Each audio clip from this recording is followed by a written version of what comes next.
So hello everyone, I hope आप सब अच्छे होंगे। तो आज जैसे कि आप देख पा रहे हैं यहाँ पे लिखा है मैंने पोलिनोमियल्स। तो आज हम इस टॉपिक के बारे में पढ़ने वाले हैं।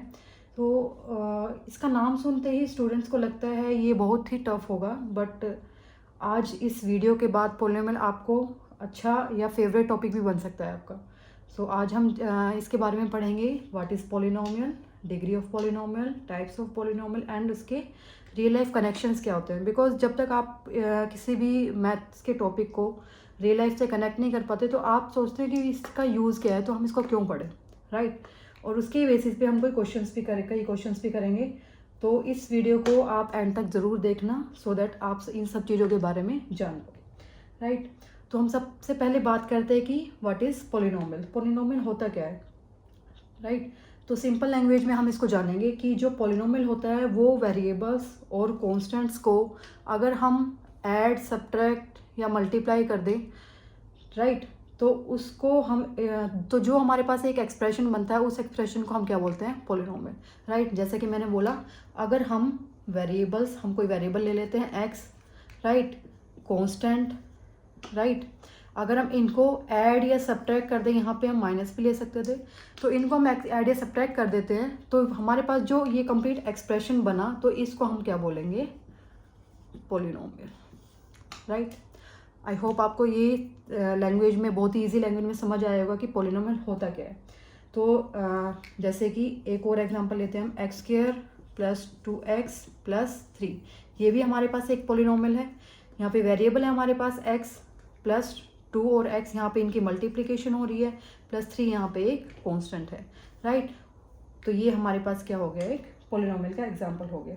लेकिन पोलिनोमियल का एक जो इम्पोर्टेंट रूल होता है उसमें क्या होता है, हमारे पास जो हमारे पास इसकी पावर होती है पोलिनोमियल में, जो वेरिएबल की पावर होती है वो कभी भी नेगेटिव में नहीं होनी चाहिए और ना ही फ्रैक्शन में होनी चाहिए।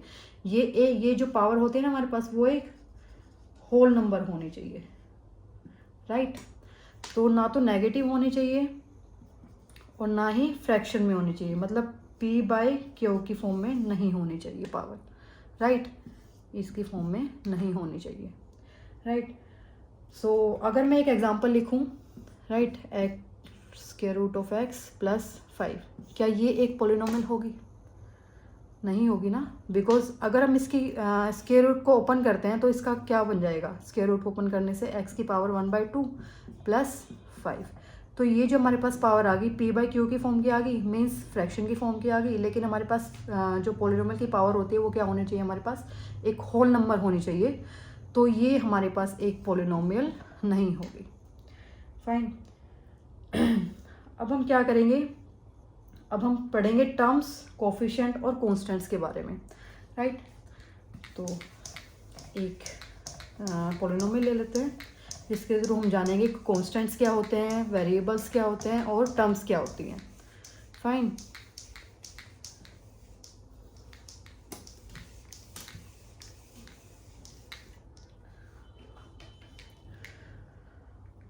तो मैंने एक पोलिनोमियल लिखी 3x² प्लस 5x माइनस 7, मैंने ये एक पोलिनोमियल लिखी, राइट।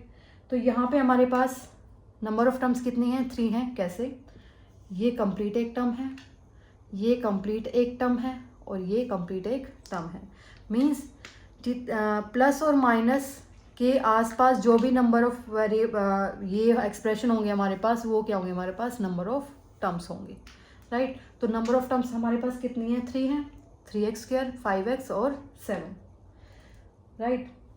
अब कोफिशिएंट्स के बारे में ले लेते हैं। तो टर्म्स क्या होंगे हमारे पास यहाँ पे, 3x², 5x और -7, हमेशा इनको इनके साइन के साथ लेना है, राइट।